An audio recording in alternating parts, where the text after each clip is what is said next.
Coming at you live from my home studio in beautiful La Puente, California. This is the All Dodgers podcast. It's a post-game stream, and the Dodgers were swept. They were swept out of Philadelphia. It's a very, very tired-looking ball club, so we'll talk about that. Guys, get in on the comments. If you guys are a part of Patreon or YouTube, get those voicemail call-ins right now. You can do the voicemails while the show is live. Myself is here. Kevin, producer Kevin, is here, and I got to tell you, yeah, we got some reactions. So hopefully we'll have some voicemails and then other things, general things about your Dodgers. So let's breathe.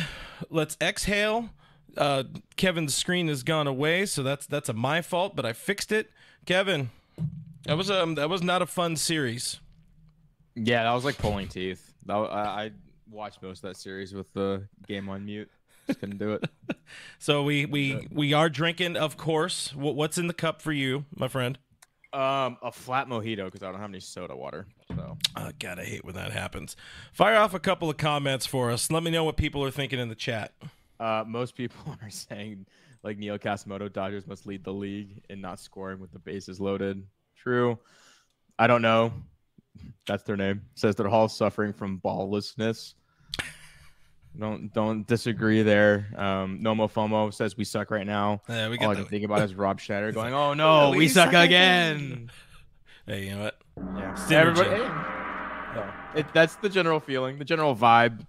So, LC says we should be drinking straight tequila right now. I have some Hornitos. I did whiskey on the last one of these that we did. I think at least I forget. Time has no meaning, but this is one of those ones. I am drinking vodka mostly because I have a bunch of it right now. So that's where we're at, though. Dodgers are driving us to drinking. They do get swept in Philadelphia. Defense looks god-awful. Surprisingly, only one error in that entire series, which is absolutely astonishing. They were only awarded one error, but Craig Osterberg says a cluster F. LC says we are effing horrible. What the F? We need to be better than that. And I will have some kind of, not even silver linings. I'll try to err on the side of reason because I don't want to always just be the channel that shits on everything. I think we're mostly pretty good about coming at you with real, balanced, if not, shitty taste in our mouth takes. I think we're pretty measured. We're measured over here. We try to measure. We measure about 6 inches. I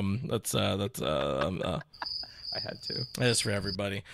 Well, let's say I got to tell you guys, BetOnline is your #1 source for all of your sports betting needs this season. It feels like you can bet against the Dodgers right now and probably win something for sure. But from baseball, golf, soccer, right on up to the top fights in UFC, MMA, and boxing, every stat, every matchup, even live odds and spreads while games are being played, right there at BetOnline. When the game is over, head on over to their online casino, get in on a game of action or of blackjack, or get in on the action with a game of blackjack with poker. They have over 150 slot games over there. Head to the website today.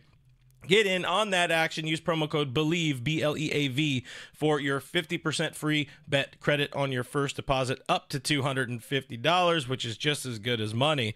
And right now, it feels like it's just as good as money to assume the Dodgers are getting swept in Detroit. I don't know. They just do not look good. Nothing looks right.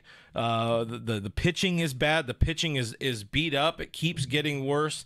Again, defense is even. This is a team that needs a break. It's straight up. They need a break. I don't know if somebody messed up on the calendar. If Scott Akasaki, the traveling secretary, messed up on the calendar and told everybody that this week was All-Star break or something like that. But nobody is showing up mentally. Yeah, I think they're tired. I just think they're hurt. I don't know. There's a lot of injuries. A couple people in the chat mentioned this. Phillies are good against their worst pitching, and yeah, I mean when you run out a starting rotation of Robert Miller, and Gavin Stone, the ghost of Robert Miller, the ghost of Robert Miller, and then Landon Knack. I mean, yeah, and all in all, outside of Robert Miller, the pitching staff was fine. You hold the Phillies more or less to exactly 10 runs, but the Dodgers had their chances. They had their opportunities. So I don't know. You had some opportunities. I think they're just hurt. They had some opportunities against a very good Phillies pitching staff. We'll talk more about it right now. We're just kind of, shooting the breeze before really diving into the show, but I don't like the idea of facing this team in the postseason. But then again, if the Dodgers stick to the way they're playing, they might not face them in the postseason because chances are that's an NLCS sort of situation. Los Doyers, another one of those things that kind of popped up in this series again. So sadly, Ohtani is not clutch. I called him Shohei Ohtani. Okay, I knew that was going to come up. I looked it up. Yes, he's not hitting well with RISP. He's at a 690 OPS. In high leverage, quote unquote, he's at a 760 OPS. So, but then in late and close situations, I think that's defined as like anything in the 7th inning or longer later, and then within 2 runs. He's got a 914 OPS. So, depending on what clutch stat you want to look at, I would say the 2 outs in RISP, a 690 OPS, but like I wouldn't say he's not clutch. He's just not living up to his own numbers. His fan graph number, his career numbers are much better than this. But I like Swollen Sausage in here. Anytime Swollen Sausage is in the chat, we appreciate you. It says another brilliant move by Roberts with Lux going 2 for 3 with that homer, which was a cheapie. Talk about that in a second, but pinch hits for him with a 190 hitter. Calling Dave a moron. Look, at this point, they're not going to play Lux against lefties. I'm annoyed, honestly, that Lux had a couple of hits because I think that buys him a week. That could buy him 2 weeks. Does that buy him a month still in this lineup? When's the trade deadline? It's like 2-3 weeks from now. That just about 3 weeks. Just about buys 3 him weeks. The trade deadline. All right, let's get into this series a little bit, guys. Again, keep dropping your reactions, your thoughts about this, your thoughts about the team. Anybody that has the voicemail overreaction line, get your calls in now. I haven't seen. We'll kind of just raw dog it together and see what happens on there. But I said on Monday's stream, it could be a good series or the Dodgers could get embarrassed. And it feels to me more so like they embarrassed themselves rather than really getting embarrassed. Because like you said, they played offensively, they were okay. Nola had had the Dodgers bats. They had their number early. Aaron Nola breaking, very good pitcher. Zach Wheeler, another guy, very, very good pitcher. But still, They could have been in this series. They could have at least snuck away with one, which I think that was kind of the consensus that people were feeling. Definitely, I was feeling that we were looking for at least one game in this series, but couldn't get the one. And you look bad. You look like you got swept. Ump show tonight. That was a bit absurd. The ump show absurd. Yeah, and it was in spots. You talk about Ohtani not being clutch, he's up there with the bases loaded, and he gets a pitch that's well off the plate. He's immediately down 0-1, and then he has to swing at the next pitch because it looks the same out of the hand, and then he's immediately down 0-2. So that's a rough one. Will gets rung up at least once on a ball that's 3 inches above the zone. So not really making excuses, but when things are going bad, you'd like one of those to not even break your way, just be called what they should be, and you feel a little bit better about it. If you're gonna get swept, you want it to be like you got swept, not you got swept and the umps helped the other team. But yeah, man, this is a team that absolutely screams like it's running on fumes, and you can kind of, to me, I read that more with the sloppy defense. And I don't know, it's like there's something about playing defense in the outfield at Citizen Bank Park. The Phillies seem to play decent enough defense outside of Bryce Harper kind of whiffing on one at first there in whatever it was, like 3rd inning, something like that, or 6th, 7th, 8th inning, whatever it was. The 8th inning, I think. But the sloppy defense is it destroyed the Dodgers pitching in this series. Particularly Gavin Stone, particularly Landon Knack tonight. They've got zero help. Stone, Dave Roberts even said, Gavin Stone is one of those guys. He needs some help. He's a pitch to contact guy. Yep. And you don't pitch to contact, or you pitch to contact and they don't contact the ball and the glove and all of that. It's a problem. It's a problem. It's not a problem. The $1.99 super chat from our friend Swellin Sausage. Thank you very much. It's DFA Roberts, Hernandez, Taylor, and Biggio. It's time. It's time. I don't think Dave's going anywhere. You guys, Dave isn't the one up there, Oh God, that Outman read was so bad. But Dave's not the one out there losing the ball in the sun or misreading pitches off the bat. So that's not him. It's funny enough. Like I actually agreed with his move with Banda today. Landon Knack's first inning stats are not good. So if you make his first inning against, not Kyle Schwarber, Bryce Harper, Trey Turner, I think you like your chances better in that situation. Might help a little bit. Yeah, because I think he's giving up like a 900 OPS in the first inning. So I'd rather give the 7, 8, 9 guys, that opportunity. I will say the 7, 8, 9 guys in this series, they did well. They really did well. Barnes had 4 hits in the series. You got a home run from Kevin Biggio in the series. He was the hitting star, quote, in game one. In game one. The first multi-hit game for Gavin Lux of the month, and the first one in like 2-3 weeks, something like that. Cheapest home run you're ever going to see. What was it? Like a .070 expected batting average? Oh, Gavin's? Yeah. 7% chance for that thing to land. I'm telling you, man. Did it. He would be the guy that gets 2 hits off of Aaron Nola. Yeah. Very frustrating on that one. But, yeah, again, bottom of the order was on, and then the top was a letdown. I think they went 0 for 10, 0 for 11 today. That's a problem. Yep. Was it 0 for 13? Yeah. Is that what you said? Oof. Yep. Mickey O with a $4.99 super chat says, in defense of Ohtani, he's always down on the count because of crap umpiring, but dude needs to spit on that curve in the dirt.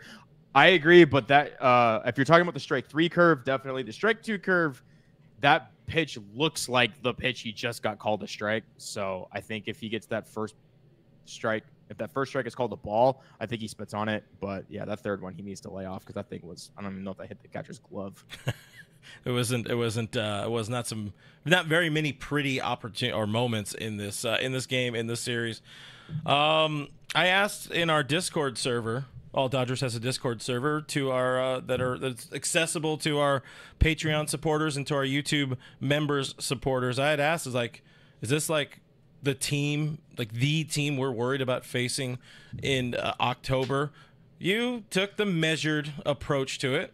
You're smart about it, I guess. That's not what we're here to be doing at a post-game reaction show. People want to be mad, but the reality is, I agree, there's a lot of injuries, and I think that's the big thing everybody needs to focus in on. This team is missing so many parts. Yeah, I'm not worried about facing I'm not worried about facing that Phillies team in October.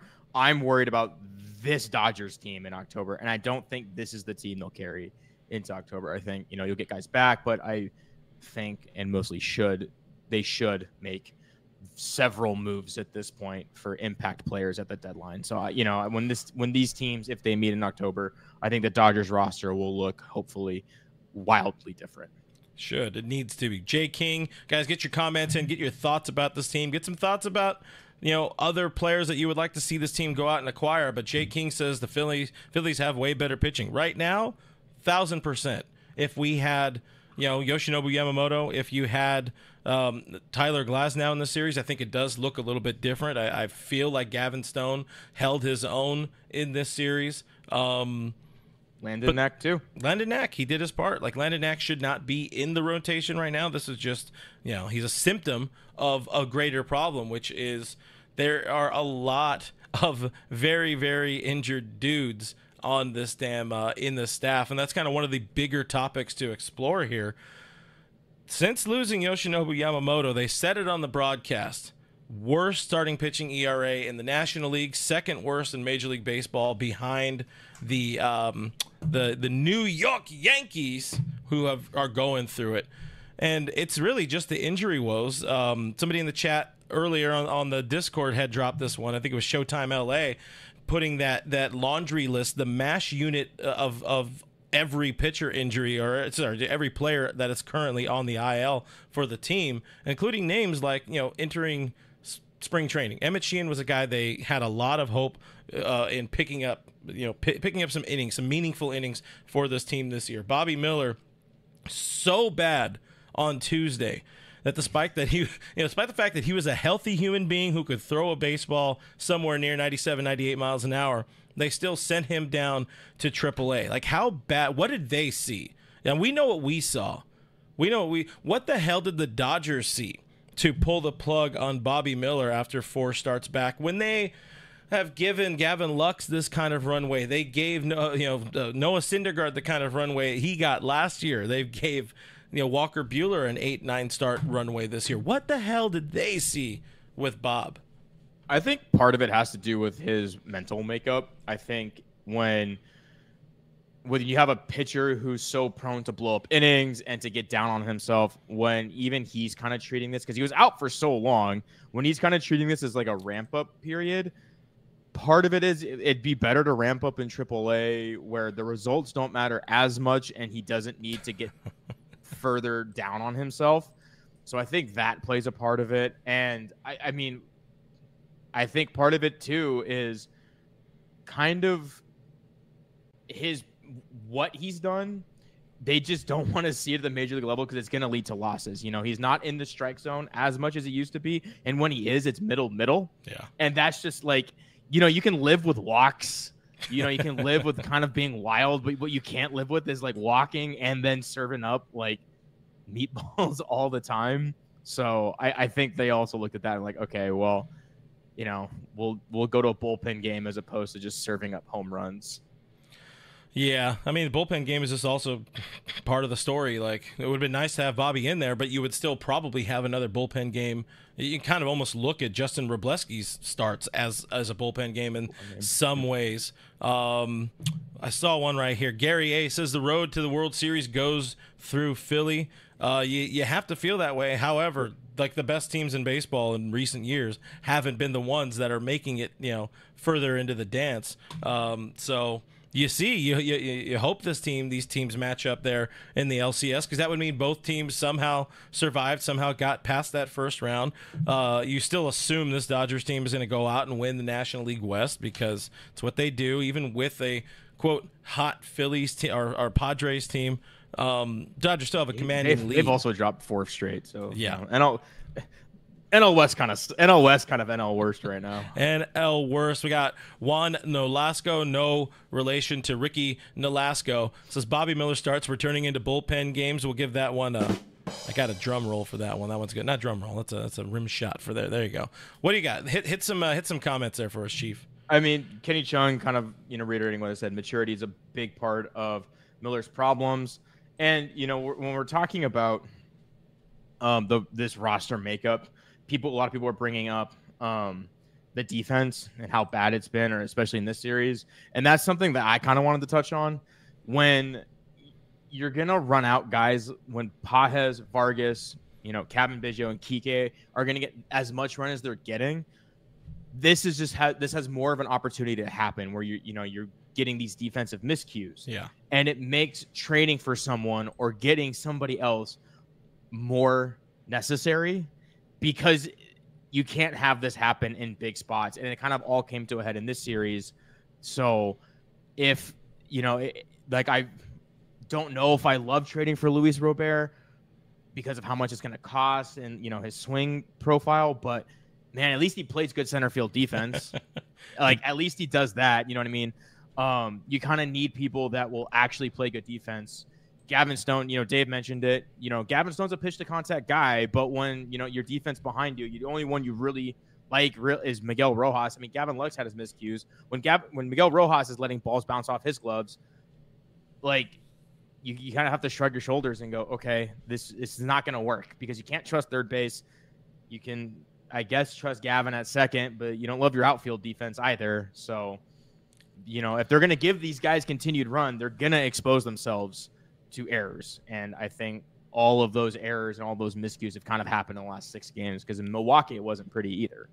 That's fair. Against Milwaukee did not look all that great, but this one really, this series looked bad all around. The fact that, like I said earlier, the fact that they only got charged with 1 error, I don't even know. I don't even know how you get 1 error, because there was so many terrible plays. Even Miguel Rojas got in on the action with kind of a botched play in there. Kike Hernandez Gavin Lux in this game, kind of at second base in the second inning leads to some of the issues as well. But the outfield just looks so bad, and it was everybody. It was Outman. It was Pages. Pages.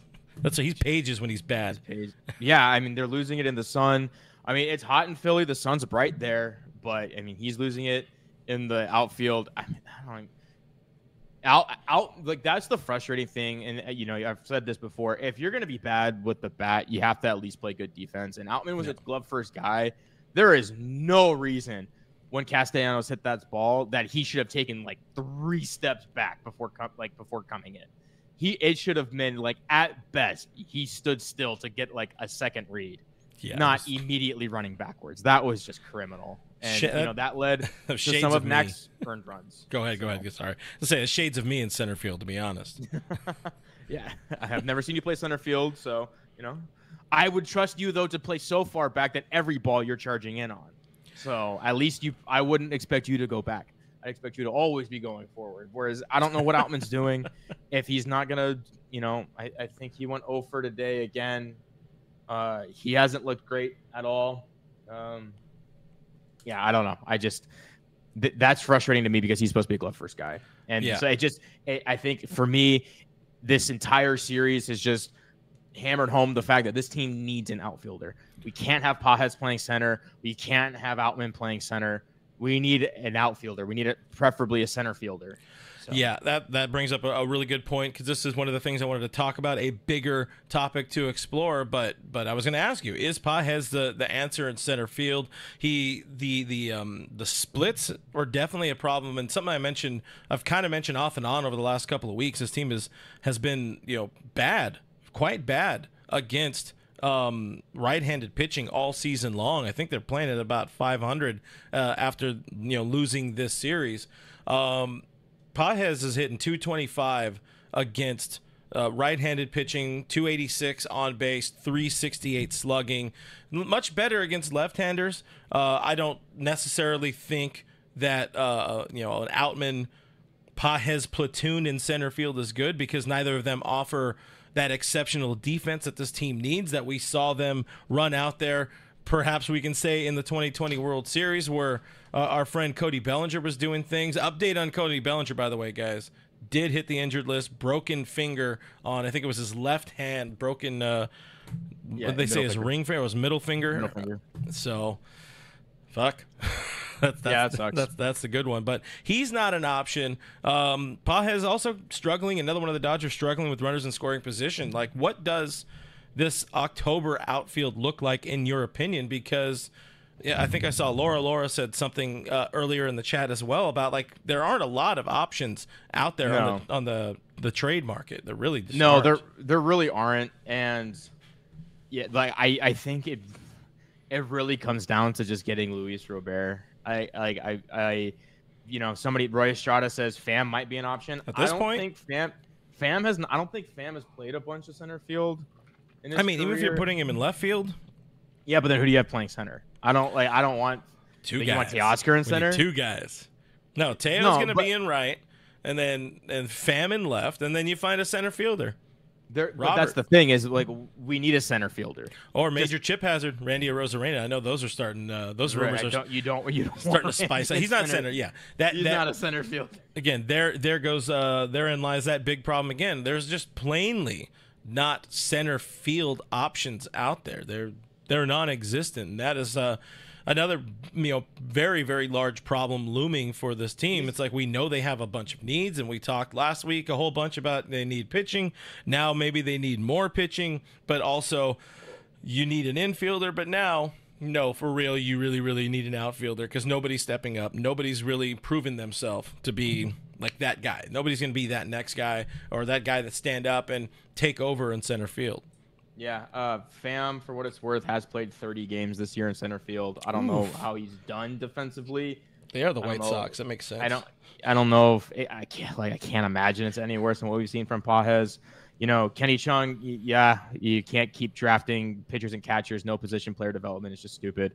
I agree. I think this comes down to the front. You can point a lot of fingers at the front office and Andrew Friedman not really hitting on, let's just call it complete players. And I don't think any of us necessarily have an issue with Pages or Vargas's bat. Michael Busch, even a lot of people brought that up, but like none of those guys can play defense really, and we're kind of seeing it right now. So, yeah, and Kenny Chung's bringing it up. Good points as always. You mentioned Kevin Kiermaier. I don't want Kevin Kiermaier. He can't swing a bat. He's also hitting under 200. Yeah, he just He can't play center field. Like at that point, just play Outman and hope to God he runs into one. But you know what I mean? I mean, we've seen Outman. We've seen the Outman center field kind of. I'll go with experiment again in big moments, in big games. It was the very first play in the NLDS last year where it wasn't the reason, but it set the tone for that sweep by the Diamondbacks. It's like, hey, if you want to have one spot that's an elite defender, give me it in center field. And if Miguel Rojas keeps hitting and he's the guy at shortstop, what do they say? Defense wins championships. And if Kevin Kiermaier is that guy in center field, then maybe you get a little bit of offense out of him. Cool. If not, he's hitting 8th. He's hitting 9th. He's not that big of a problem. I take Kiermaier, maybe over. I take Kiermaier for sure over Outman. If it would have to be they got Kiermaier and another out. Like it can't just be Kiermaier. It would have to be Kiermaier and a Rosareno, or Kiermaier and that's a good point. Ian Happ. Like if their only outfield bat is Kevin Kiermaier, that is a problem. Yeah. I don't know. Mentioning Randy's hitting under 200 as a few weeks ago. He's been on a hot streak. He's actually batting a lot better, especially as of late. So, he's trying to drive up his drafts or his trade stock a little bit. Juan Nolasco says the only good news from this series is that it's over. 3 more games until this team gets a much needed, I wouldn't know about deserved, but much needed break. 4 days off. Most of them getting 4 days off at least. Bob Nightingale in the chat, the real one, clearly says Ian Happ says he's not leaving. I don't know that he has that kind of say. He does have a he has a no trade clause. And according to Sporting News whatever, somebody said he's committed to the Cubs, and his reasoning goes beyond baseball. Happ's wife is from Chicago. This was actually just released today, so it looks like Ian Happ is not an option at the deadline, which sucks because he would have been. That would have been excellent. You go grab Ian Happ, and you can grab Kiermaier, and that's your outfield, and you love that. You move Andy Pajas to a bench role, which he might be best at against left-handed bats anyway. What I'm terrified of is seeing like Jason Hayward patrolling center field for the team in the postseason. That's fine if they get another proven outfield bat. Like I'll take JA's defense if they get another outfield bat. What we can't abide is just a limp noodle and nothing else.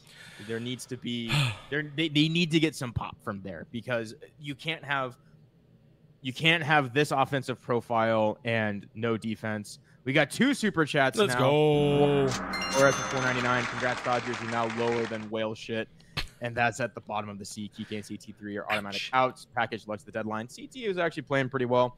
Kike kind of unlucky, but yeah, that's low-hanging fruit there. Francisco Diaz with a $20 super chat says this series is very ugly indeed. No excuses. But I'm trying to be positive about it. The injuries caught up to them.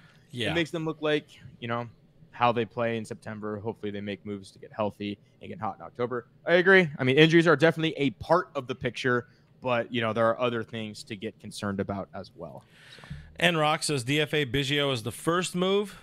I don't know who we have take his place, but I'm good with that out of the play or out of the way. Cole asks, is Kevin Pillar available? He was, and then he kind of signed a almost last ditch, last effort to keep a major league career going deal with the Anaheim Angels, and he's been crushing it in Anaheim. He's been great, but. As long as Artie's there, there's guys from Anaheim. I'll take Luis Rengifo. I'll take Kevin Pillar at this point. Tyler Anderson. Artie's not going to trade, for Kevin Pillar. Artie's probably going to ask for Andy Pajas again. So they didn't do any update. Just not happening. They didn't do any update to their. This is our hot list. This is the guys that we want from there. Of course, we know Anaheim. They're definitely they're going to be a team that's selling, but. Will they sell to the Dodgers? I almost put them in the same category as the Rockies, where they just don't want to sell to the Dodgers because they think they're a rival. Artie Moreno thinks that they're a crosstown rival or whatever, even though the Angels are worse than trash. Doesn't want to do it. Colorado has a dude that would be so perfect for the team. A guy we talked about a lot on the channel, Ryan McMahon. wouldn't do it. But this is, Michael Correa laughs at Kevin Pillar, and this is where we're at in desperation mode. We're talking like positively about Kevin Pillar, guys like also Kevin Kiermaier as well. This is the desperation mode. Oof. And Richard Flores, $1.99 super chat, saying I'm not at the kids table. There's a positive. This is true. I've been promoted. Well, I could put you at the kids table. There it is. There, he's in there. But we'll go back. Oh God, Mike talking to Roy says you can't win if the bats don't show up. Yeah, everything that could go wrong went wrong in this series. Pitching was as good as it could be considering all of the bodies that that hit the floor, all the bodies that are on on IL right now. It's a big problem. But I said I was going to try to be somewhat positive. So let's get into what we'll call overreactions. For this show is my today's post-game overreaction for me. I'm going to err on the side of offering, I don't even know if it's perspective. It's not really perspective. It's an attempt at being positive, or at least I'll just call it perspective. The Dodgers are now 22-21 since May 21st, so they're playing just a hair over 500 baseball. They've lost, a half game, one game in the standings at the moment, so you don't need to worry about the National League West at this point. Teams go through this. The 2017 Dodgers, they lost 22 games, 22 of their last 35 games, going 13-22. 2021 Dodgers had a stretch where they lost 14 of 18 early in the season. You could be worried. I am 100% worried about this team, as you can tell. As you can see us doing more content here on the channel, that means we are worried about the team. You could be annoyed, you could be frustrated, you could be upset, but I promise you right now, you don't have to panic, at least not yet. And this is coming from somebody who's watched a lot of baseball, watched a lot of this team, but then again, I've probably said similar things while watching this team get swept last year and then beaten the NLDS by the Padres. So both of those teams didn't do very much at the deadline, mind you. But like you've said, Kevin, it's better to have it happen now than in October. Get this out of the way. Those good teams, particularly, we look at that 2017 team again, where they lost, 22 of their last 35. They look terrible. They were horrid. They were so atrocious at the end of August and then into September, but they figured it out. They started firing on all cylinders at the right time, not panicking, as Ito Marpez says, not panicking, but they sure need those trades, and that's what I was going to say. It's better to have it now, but if they do not make a sizable splash, and I said this earlier on Dodgers territory, they don't make a sizable splash at the upcoming deadline, and this is not and players don't start getting healthy and coming back and actually making a difference, you panic. You can 1,000% panic then. But right now, I'm not fully panicked. It's frustrating. It's annoying. Not panicked. Yep. And Showtime LA, $1.99 super chat. Don't know why I keep rounding up. It's just fucking wild how many are on the IL. Andy F is asleep. I don't think so. We already know he's checked in on Garrett Crochet. He knows. He's well aware of what this team needs, better than we do. They have an idea of what, Max Muncy's status is, what his odds look like to get back. We have no idea. We're purely speculating. He knows what Yamamoto's shoulder looks like, if it's even intact. We don't. We're speculating. So, he's already making calls. We know that. He's quiet until he's not. So let's just give him some credit. He's lurking. Nobody's ready to sell yet. He's always lurking. He'll make a move. Let's just hope and pray it's not for Lance Lynn. Bruh. He said the name. I really do think this is going to be a deadline that's a lot closer to what we saw in 21. I mean, getting Trey Turner and getting Max Scherzer, you look back at it now, that is an absolutely insane trade deadline. However, I don't think there was many teams in it that year that I could recall. I don't remember every team that was in it at that point in the season. Of course, we know the Padres were trying to swing that deal as well. There are a lot of teams that are in it that are close enough to consider making some moves. But like I said, last week, I said earlier this week, you need to have a lot of these teams starting to lose. They need to lose ball games real quick. Texas Rangers, they need to lose a ton of games. Washington Nationals say they're going to be sellers. There's not really anybody there because the Dodgers aren't going to pull C.J. Abrams, which is somebody we've kind of talked about on the channel. The Rangers have so many bodies this team needs. Detroit, who we see next, to have some, definitely some bodies that this team needs, whether it be Jack Flaherty, Tariq Skubal. But they're setting themselves up. They're being smart about it. They're telling the media, it's going to be real hard. We need to be real persuaded, cha-ching, to move some of these guys, because what do they think? They're in like a contention window or something like that? Yeah. Detroit, get your head out of your ass. Toronto, they want to try to hold on to some of their guys, but still, I don't think anybody's extremely excited about the idea of a Bo Bichette move. I know some folks here want, if we're looking at like Oakland, another guaranteed team, seller. People want somebody like Brent Rooker, who we've mentioned before. Talking, Crochet already. If we're looking, I'm looking through my list of like the for sure sellers. So many other teams want those guys too, and that's what's making it that much harder. And that means we have to wait. We have to wait 2 or 3 more weeks before moves really do start happening. Yep, it's frustrating. Frustrating. Yeah, and they'll happen. I don't know. The AL's a little bit more clear.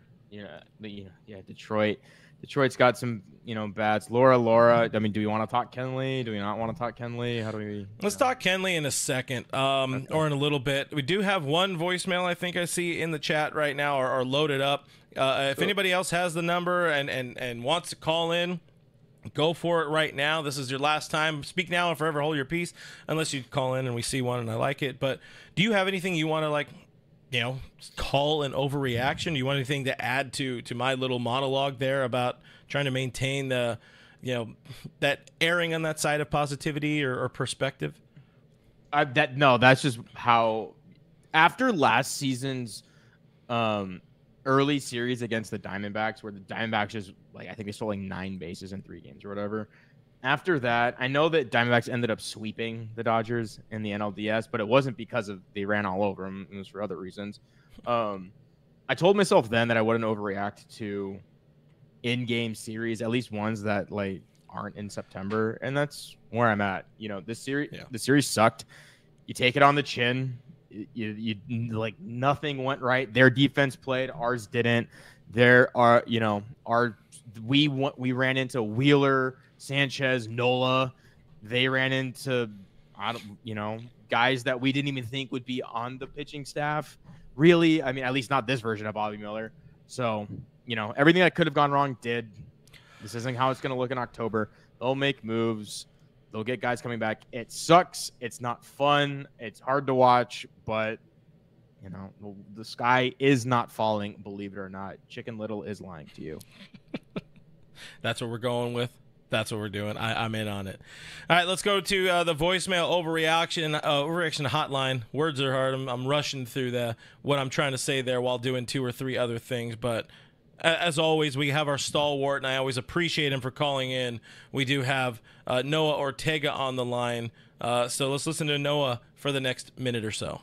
Hey, guys, it's Noah, as you know. And, guys, what the hell? This series is something that nobody saw coming. Biggio made a home run. Gavin Lux made a home run. Austin Barnes has 4 hits in this series. And our defense is goddamn awful. This series was weird. But it was entertaining, except for that first game. And something, guys, to let you know is, don't worry. The Texas Rangers got 2 starters, which was Scherzer and Montgomery at the trade deadline last year. We can do the same thing. We need a strikeout king. Because something about is this game showed exactly what can happen if you put a lot of the ball in play. We need someone that strikes people out. And then on top of that, we need more pitching, guys. Because we ain't going to survive the World Series. But other than that, though, god damn it. Lux got a home run, so he just bought himself more time in the team.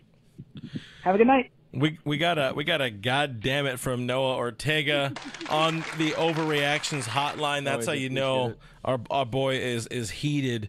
Couple good things there talking about the Rangers. The Rangers restocked, reloaded at the deadline last year and go on to win the World Series. So there is something meaningful to that, but there were, more teams out of it last year. They got Jordan Montgomery from the Yankees, and the Yankees are very much in it. They're another team very much looking to add.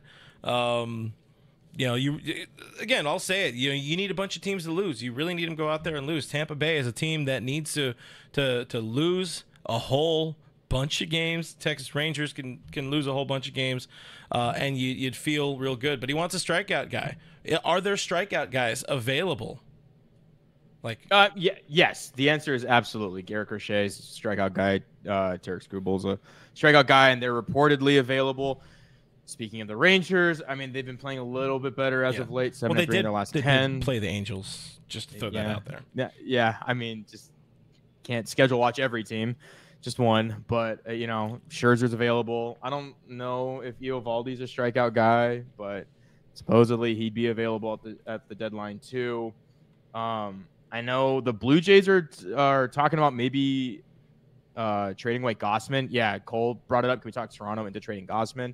Toronto said, not Toronto didn't say it, but reports are coming out of Toronto that Gausman might be available. He's got nasty stuff. That split fastball is disgusting. So he gets plenty of swing and miss on that. So there are options out there, and there's actually a lot of options out there. It's just kind of what's your flavor. Yeah. If you want, and that's kind of why, as much as I would like. Well, now I would rather have Skubal over, not Skubal, but Skubal over Crochet, because my thing with Crochet was I would like Crochet if we didn't know if Yamamoto was coming back, because I thought we only needed one starting pitcher. Kind of looks like we need two. Yeah. And if that's the case, give me Skubal, who's more proven, less of an injury risk, stuff like that. But there are options out there, and it depends. The Dodgers, if they want to, go shopping at the top of the market, which they kind of need to, but there are some mid-level guys that you could like. One was brought up right here. Where did I see it? I saw somebody bringing up IB Strokin says, I want Kikuchi. He wants you say Kikuchi, because you say Kikuchi, I say Kikuchi. That's the only reason I want. But I don't know how I feel about Kikuchi as like a postseason guy. No, but then again, I didn't feel like Tyler Anderson was a postseason guy, and he went out and had that dog. So yeah, but Kikuchi's also, if I remember correctly, he's historically bad in the second part of his seasons. Tight. So tight. I'd rather not do that. $2 from me, but it's not me. It's you. This is gonna turn into a whole Rush Hour 3 segment if I keep going with that. It says bring back Ned Colletti. So. You know what? I will say Ned Colletti's Dodgers really laid the foundation. We talked about this with Scott Gearman last week a good bit. His front office is the one that laid the foundation that made this team good, that made it so strong through the early part of the, I guess we'll say, mid-2010s and all that. The early parts of this run of dominance. It was guys like Corey Seager, Cody Bellinger, these guys that this team drafted, Jock Peterson, making trades. I guess the trade for Kike and whatever in Austin, that was Andrew Friedman's first big deal. But PJ talking about Rich Hill as Kevin gets arrested over there. We appreciate you hanging out with us, Kevin, before you get arrested.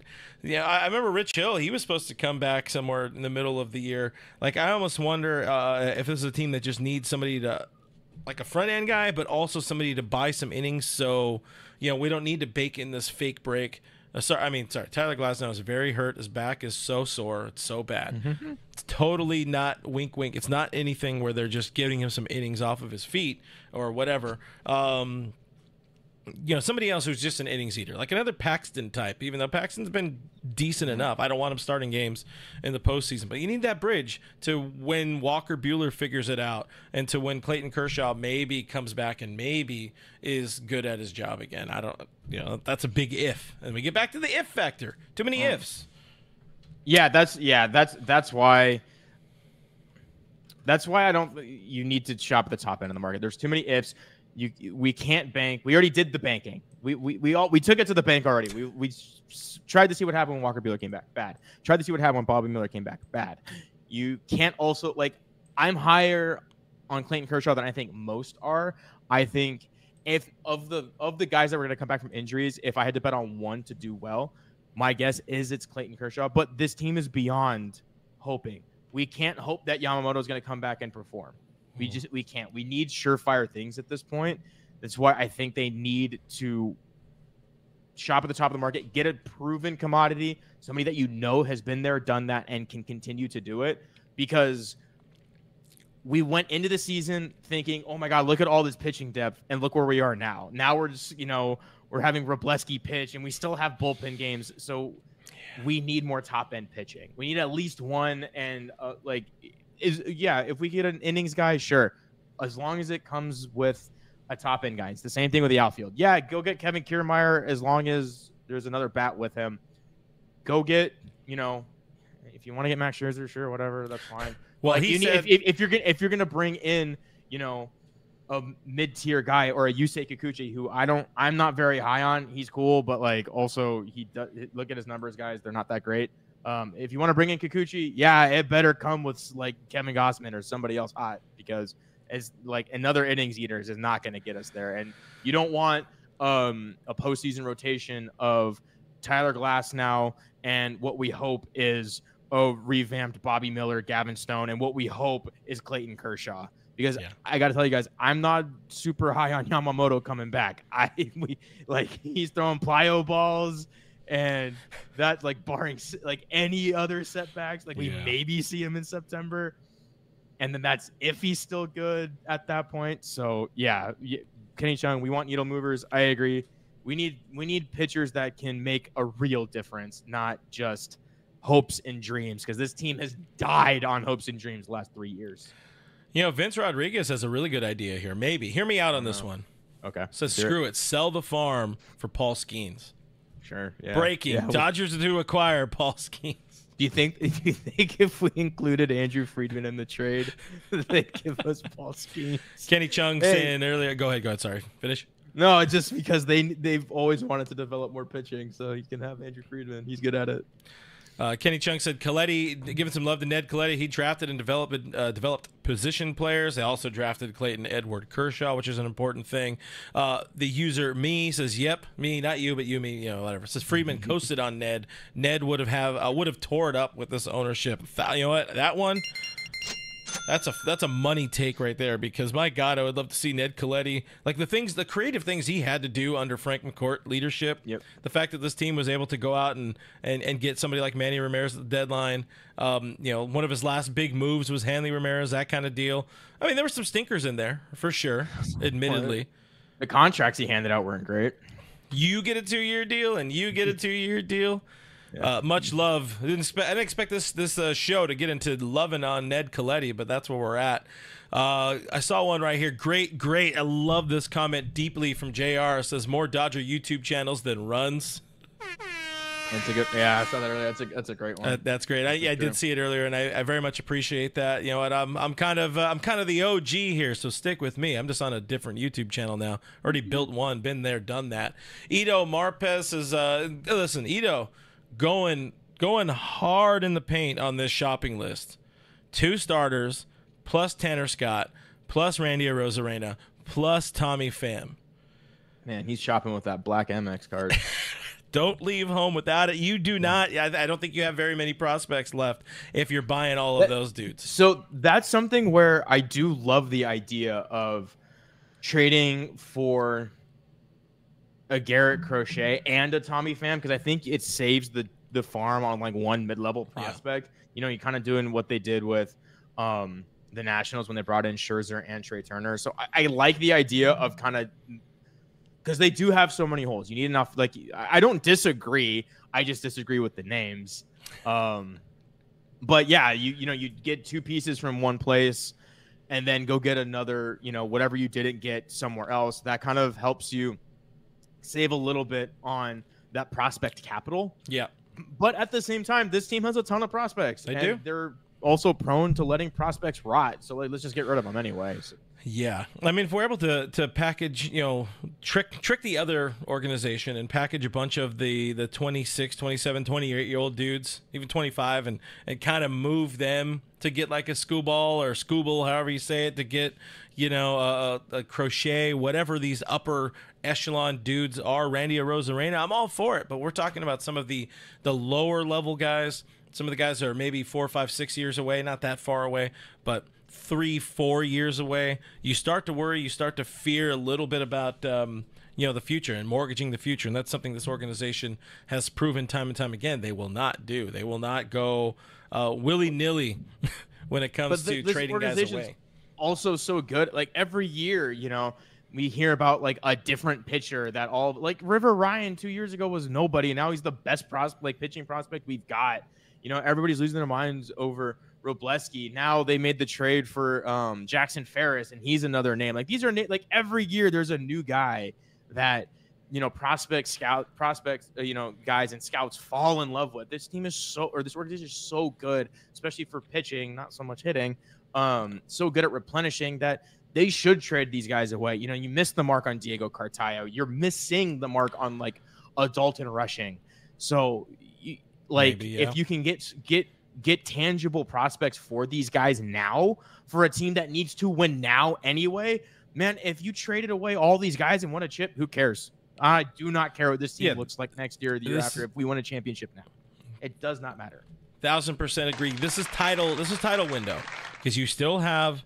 Well, you don't have a healthy Mookie Betts, but you still have a young enough Mookie Betts. You still have Freddie Freeman, who is in arguably the peak of his hitting prowess. There's this dude Shohei Ohtani. You're just missing a few of those little pieces in there. I mean, imagine this team right now, which of course you don't get to do that. If I'm imagining this team, I would also imagine them with, 1996 Mike Piazza and Will Smith. Yeah.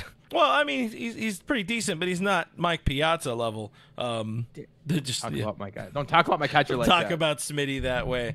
You're able to do that and add in, a 2004 Adrian Beltre or a 2019 Cody Bellinger. This team would be right there, but that's not how reality works, of course. JR answering. JR is the one who said the YouTube channel thing, says, I'm with you. Clinton did the point at me, so appreciate you hanging out with us, JR. Finger guns. Deuce giving some love to Logan White. High key underrated farm director that this team had. Miss Logan White in this organization. What they have now, Billy Gasparino, man, could that dude find pitching? But they did not find very much in the way. Outside of Will Smith, they did not find very much. Monster on the 4th string says Bronny for center field. Nah, too many. He needs too many days off right there. IB Strokin heading out of the stream. Appreciate you hanging out with us, IB. But he did say, guys, hit that like button, hit that subscribe button. I didn't mention earlier we're painfully close to 7,000 subscribers. As the time we started, we're about 25 subs away. So if you're watching the show and you're not subscribed, do us a favor, subscribe. It's no skin off your teeth. I think I don't know if your teeth have skin, but Just do it. Just do it. Major Chip Hazard wants Isaac Paredes, and I think we're seeing that name a whole lot more of late. And this was somebody you, I think, brought up, or maybe in chat or something like that recently. Yeah. Paredes is another one of those guys. And you're talking the package deal. If it's Paredes and Arozarena, you got yourself a hell of a deal already there with the Tampa Bay Rays. And they're going to like our guys. They're going to like our pitching.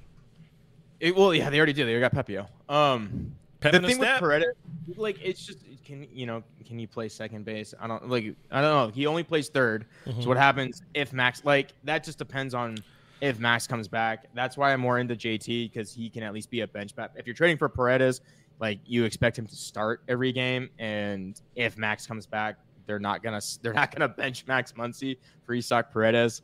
But in the pro trade for Paredes camp, he's awesome. He's really good. I don't know if he made it to the All-Star this year. He should have. I think he did, yeah. He's one of those guys that he's going to get expensive in arbitration, so the Rays are going to want to get rid of him anyway. Yeah.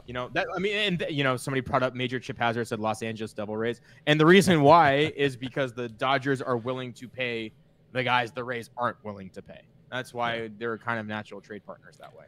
Mike Correa said Muncy goes on the bench in that situation, by the way, which I don't think they do that. You don't put, unless... Because he wouldn't be on the bench. If he's healthy enough, he's going to be in the lineup because you don't bench 35 homers. No, you just no. But how about this?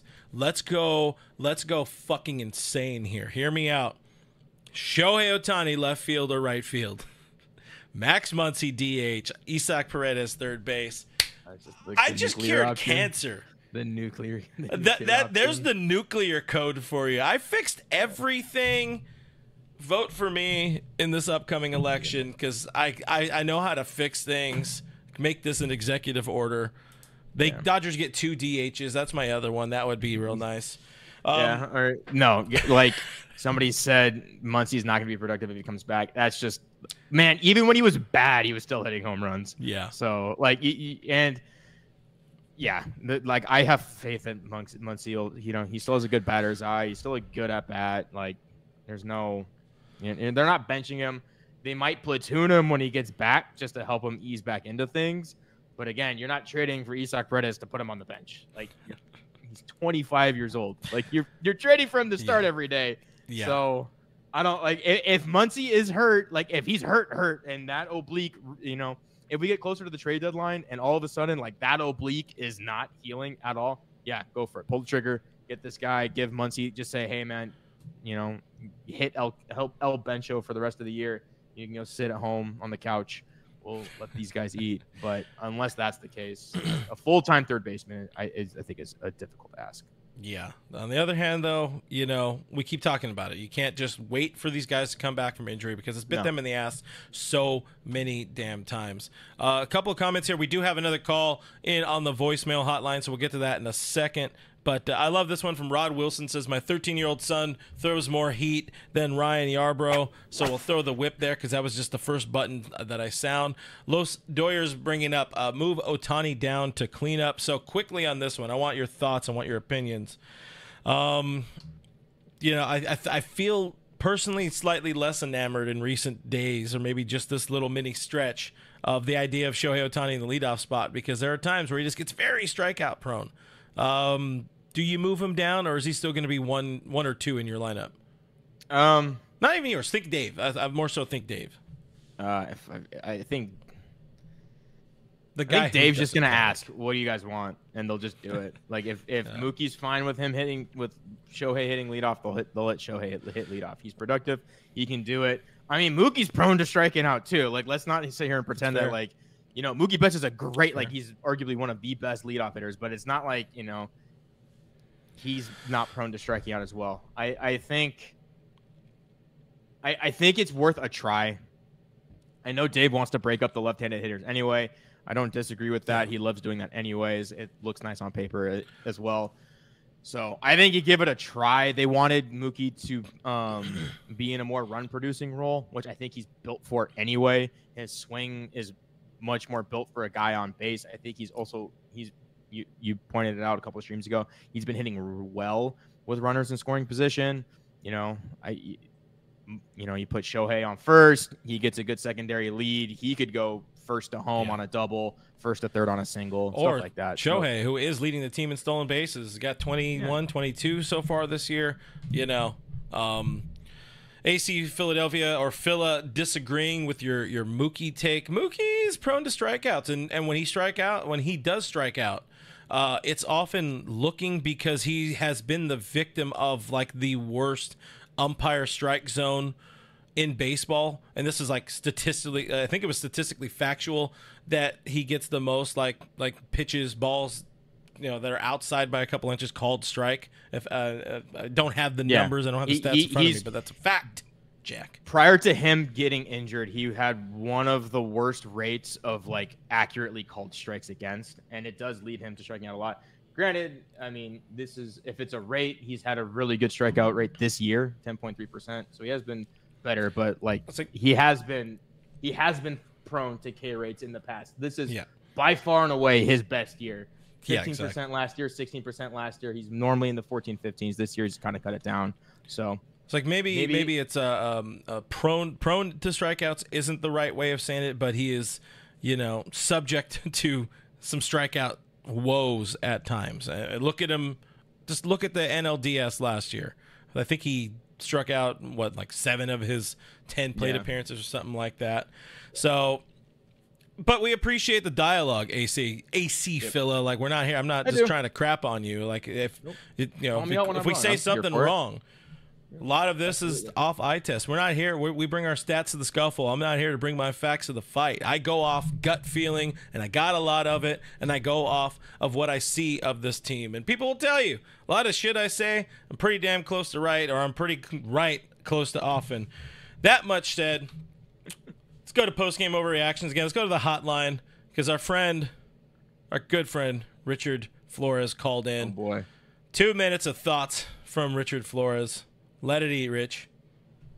Nothing says therapy like calling into the hotline. It's better than paying a copay or going to have to go see a psychiatrist. Even though I sounded off yesterday, but I didn't think I'd be able to react more, but I'm reacting more. We threw 3 tomato cans at the Phillies, but we all understand why. But here's my deep concern. All we have are guys from AAA and tomato cans to get us through the trading deadline, provided if we get any arms available at the trading deadline. And even moreover, we're counting on arms coming back, but how effective are they going to be? How's Muncy going to be? I'm still convinced that he's not coming back. I'm still convinced that Yamamoto isn't coming back. How's Kershaw going to be? How are any of these hurt arms going to be?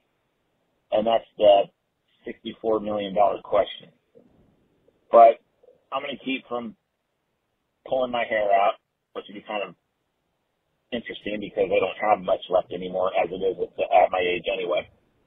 But I really, really hope, in all sincerity, that Andrew doesn't sit on his hands like Dave Roberts does. It doesn't make a mound visit when one of our pitchers are getting slaughtered on the mound, but I digress. And he's got to make some moves. But even then, are they going to perform? I just don't want him to go dumpster diving at the deadline. But yeah, I got some deep concerns. Deep concerns. So F all these injuries. F the ghost runner. F the time clock. F this whole season up to the deadline. And for the love of God, can I just have a healthy team? See ya. Didn't F the parking? Oh, wait, did he F the parking lot? Look at that. No parking lot. This is where we're at with Rich Flores. Appreciate you calling in during the show there, Rich. Scott Gearman joined the chat. What's going on, Scott? He'll be live later on this evening with Blake Williams on Dodger Blue. Check it out for a little therapy session there, as we are currently doing here. But some good stuff, some interesting stuff there, of course, from Rich. Echoing a lot of the things we've already said. It's you can't just keep relying or hoping that guys come back from IL and they're fine and they're healthy and they slot right in. You need to make some moves. You need to not have to be to that point again in October where we're sitting there and we're both like just sad and upset and dejected that we just poured our last 6 months into this baseball team and they did that. Whatever that is, this coming October, like that can't happen again. They need to do something. They need to do something different, and I think we've been saying that a whole lot in recent days and recent weeks. Yeah, I mean, definitely, especially with the pitching. Yeah, you come like every year. It seems like this team has a ton of depth, and then every year it's like, okay, we need more. We need, more pitchers. We need more starters. We need top end this. We need and I think, what was it, last year or 2 years ago, they wanted to bank on Dustin May and Tony Gonsolin coming back, and they just didn't look good at all. So Blake Trinan, like Trinan 22. Yep. So it's just that's not something that a team of this caliber, a team that they've poured this many resources into, I don't think that they can do that. So. I don't think they can rely on hopes and dreams and fairy dust. They need to get a little bit. They need to get a little bit more realistic in terms of, or at least a little bit more consistent in their production on the field. Top end guys that can actually show up and be counted upon and not disappear. We'll talk a couple more of the little news and updates and trade rumor things before getting out of here. We're already well past an hour mark. Appreciate you guys hanging out with us so far. If you are hanging out and you haven't subscribed yet, please consider doing it. It's one of those things that is free. It very much helps out the channel. Appreciate our callers on the voicemail hotline that have called in today. You guys make the show fun and well, easier for me, but also fun. I love hearing what people have to say, what people think, besides me and besides the people that I know in this industry and all that kind of stuff. If you guys want to be a part of the voicemail hotline, be a part of our Discord server that is on patreon.com/realfrg, or here on YouTube, members click the little button somewhere under Kevin's head and you could you could hang out with us and talk baseball. It's $5 a month, but subscribing is free. You mentioned earlier the Kenley Jansen thing. Just touch on it a little bit. Touch on Kenley Jansen. Catch people up on the KJ74 situation, and then let's just talk Kenley a minute. Yeah. So if anybody caught it, I think it was on foul territory earlier, and he said he wanted to retire a Dodger, and that was the quote that ran rampant. But he was a little bit more realistic about it. He said, that it's not in his control. Is it realistic? Not really. So I think it's just kind of something he wants, maybe not something the organization wants. He is having a good year by his standards. He has his lowest ERA in 2017. He's having a great year. He should have been an all-star. He was snubbed 100%. And sorry. And the only issue, at least in my opinion, is his strikeout rate is way down. It's like one of the worst in his career. His walk rate's about the same, I think, if I remember correctly. I didn't write it down. I should have. But his strikeout rate's down. He's still walking about the same, if not a little bit higher. His whip is still manageable. It's above 1. I don't think that they need a bullpen arm. I think, especially if this series showed anything, the bullpen is fine. They pitched 3.1 innings of shutout ball last night, 4 innings of 1-run ball on Tuesday. Granted, the game was pretty much over at that point, but they still did pretty well. The bullpen today, 3.2 innings, 2 earned runs. So I don't really think they need a bullpen arm. The argument for trading for Kenley is Evan Phillips has an 889 OPS against left-handed hitting. And it's just like in a high leverage situation, if you need to get a Bryce Harper out, if or any of the big left-handers, if you like out there, Schwarber, Harper, top of mind because we just played the Phillies. That's kind of scary with how bad he's been against left-handed pitching. Kenley's like slightly worse, but I think his OPS against left-handed pitching was in like the low 6s. Yeah. So I don't think they should trade for him, but like if you needed a reason to, that could be one. I appreciate the what's his name? Evan Phillips. Sorry, I got now 9 things going on here. The Evan Phillips tweet that you posted or put out there on the Twitter, guys. If you're not following @Skinner7Kevin on Twitter, do it. It's a good follow. He posts things that are smart enough. But I didn't realize EP was that bad against lefties, and I'm sure it'll kind of normalize. I don't know if that's well above the career norms. I'm not massive into stats a lot of the time, so I didn't look at his numbers. But if that's kind of your go-to 9th inning guy, it's a little bit of a problem because he's going to face left-handed batters quite often. The thing about Kenley Jansen is, I think some of it was obviously kind of spun in the media and blown up into this thing where he's like talking about trying to come back this year. The Boston Red Sox they have a wild card spot. They're very much outperforming their team, but they're in a playoff hunt right now. They're not going to trade, arguably their best reliever right now. That's just a blatant reality. That's the facts right there. They're not going to trade Kenley. Down the road, next year, 2 years from now, if Kenley, he's somebody who's told us in the past that he wants to pitch until he's 40, into his 40s. He wants to keep pitching, and he can keep getting guys out. I have no problem with him being the old man somewhere in the bullpen, the next, version of Daniel Hudson or something like that. But, Kenley won't be a Dodger this year. He can retire a Dodger somewhere down the road, maybe. But he's not coming to L.A. this year. He can't. Because he's not going to get traded away from a team that is in a wild card hunt in the American League. A couple of comments here. Do you have Scott's comment there? I know Scotty G sounded off a little bit ago. Yeah, offense did absolute zero because of the drop off. They don't have a single role player / platoon lefty that is above average against right-handed pitching. A shit place to be. We were talking about that earlier. Yeah. Is They really don't. I think it was in the 8th inning today. They had a righty in there, and I was like, they had a righty in there. And I was like, wow, there's not a single guy that I like off the bench right now because, it's like Kevin Biggio and Austin Barnes at that point. So it's a bit rough. It's a bit rough. Yeah. So it would be nice to have a lefty that you'd like against right-handed pitching, which is also why I liked the Ian Happ idea. Is he's a switch hitter. He could arguably hit against right-handed pitching, or he's better against right-handed pitching than he is against left-handed pitching.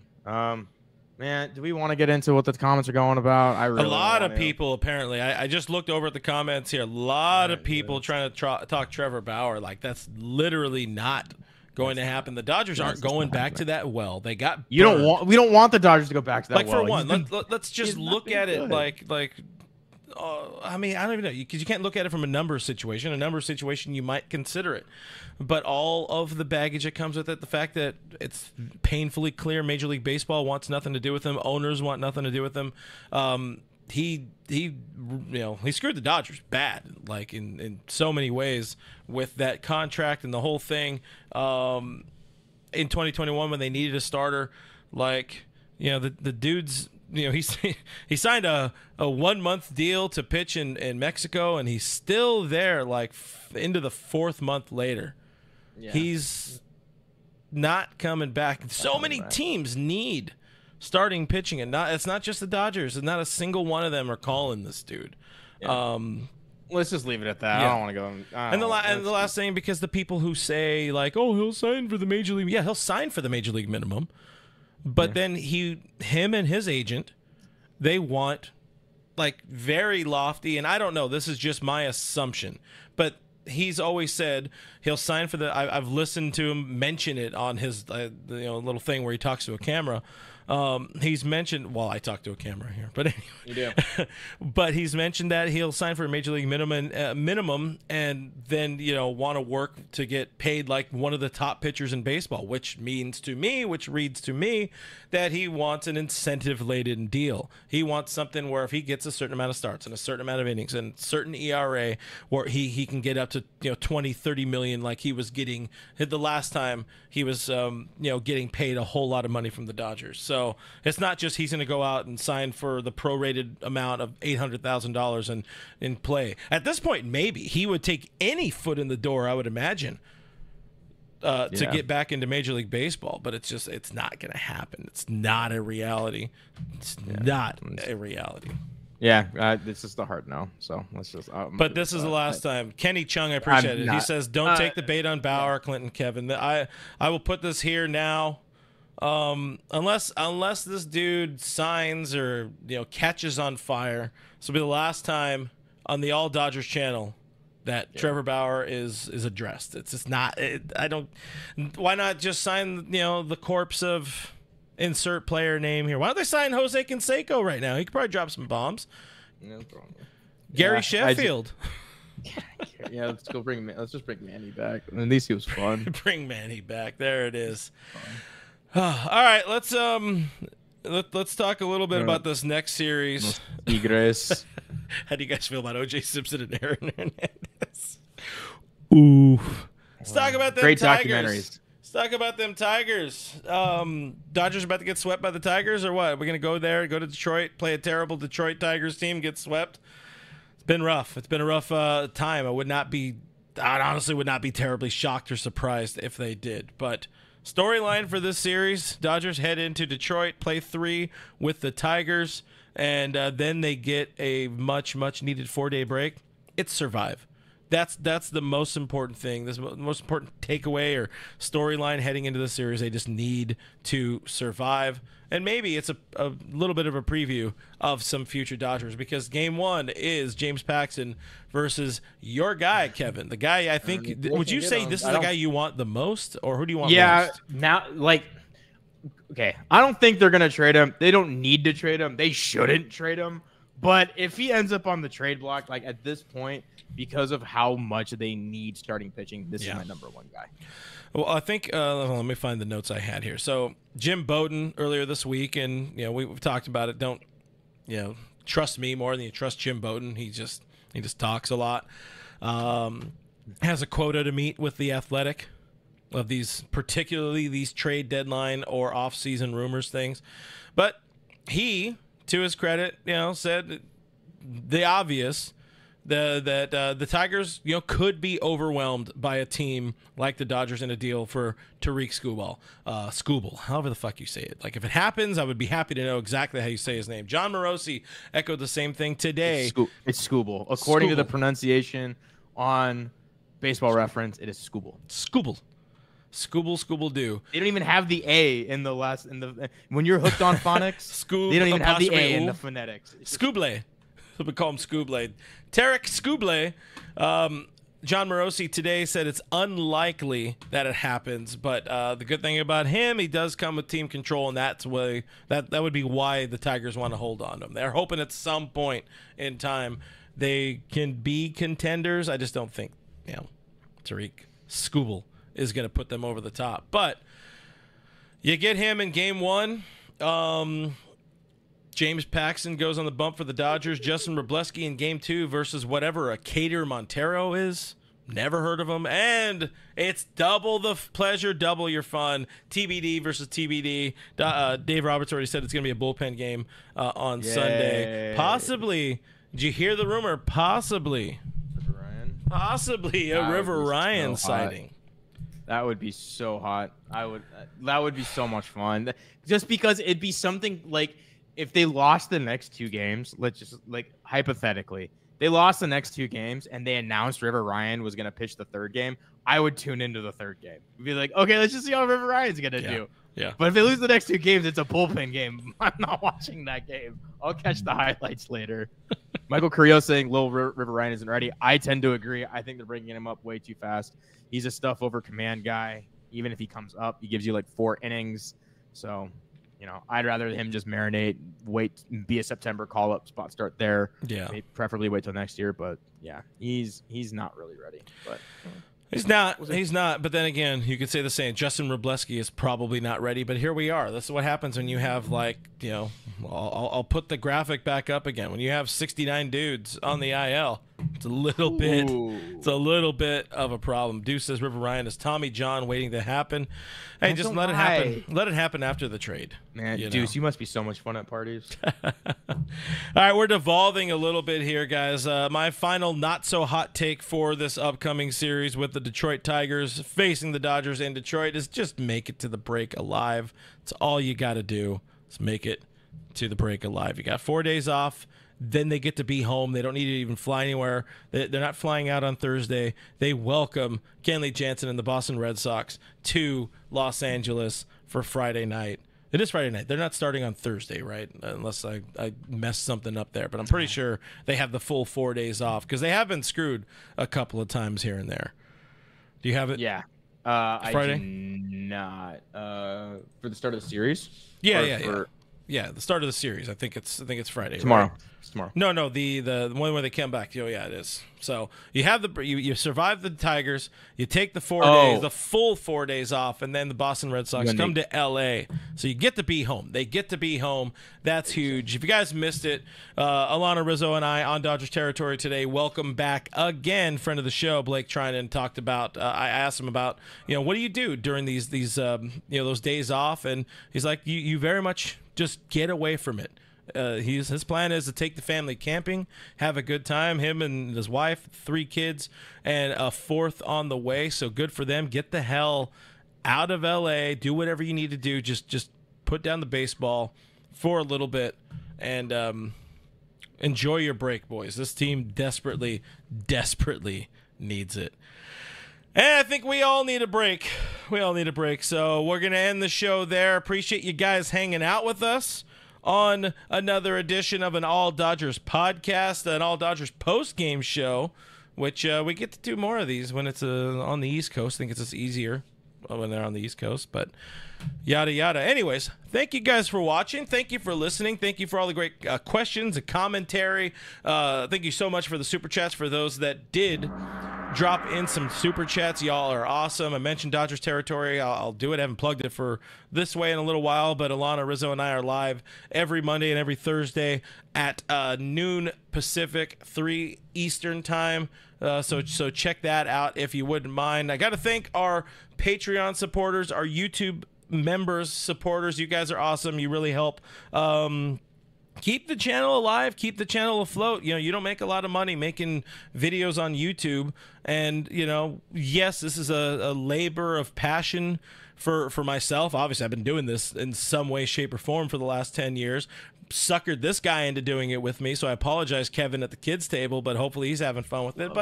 Love the kids table. Any support you guys are able to provide is really, really awesome, and there's a bunch of awesome Patreon supporters and YouTube member supporters who help keep the lights on and you know, keep us trying to put out the best content possible. Cool things, big things, crazier things coming in August and beyond. And I've been preaching and I've been talking about it, but I got more ideas. It's gonna happen. It's gonna happen. If you're looking for that way, you know, it's patreon.com/realfrg. Click down below, tiny kids table Kevin. You'll see a join button there. We also have the Discord server, so you get to talk. We all get to talk during ball games. You get the voicemail hotline, all that kind of stuff. I'll explain it more next week to people. I've been needing to put out a video to really explain it. But anyways, thank you guys if you do that. Shout out to our moderators for doing a kick-ass job. At the end of the show, you guys had to put in some extra work. Like, people are talking about that guy. I don't really care that much. You know, we'll take the comments, and I want people to feel open to talk about anything that's relatively not insane. But anyways, that there is producer Kevin at the kids table. Find him on the Twitter, the X at Skinner7Kevin. I'm telling you, he's a good follow. Let's get him to 150 subs before August. That would be kind of cool for him. Or follows is what we're calling. Yeah, I'm like comfortably above 100 now, which I never thought I'd be. There it is. Give him the clap. Whoa, Dodgers, don't do that. All Dodgers is presented by Bet Online. Use that promo code BELIEVE for a 50% first welcome bonus thing that I'm supposed to tell you. Yada yada. We're up to $250, whatever it was. I'm RealFRG on the X, on the Instagram. Give me a follow if you want. All of these links are in the description below if you want to, help. If you want to help. Hopefully we earned a thumbs up on the way out. Hopefully we earned a subscribe from you on the way out. Trying to get to 7,000 subs as well. We'd appreciate it if you are number 7,000. Something special coming at 7,000. Something embarrassing for me, apparently. This is true. Coming at 7,000. But anyways, that's about it. Okay, thanks. Bye.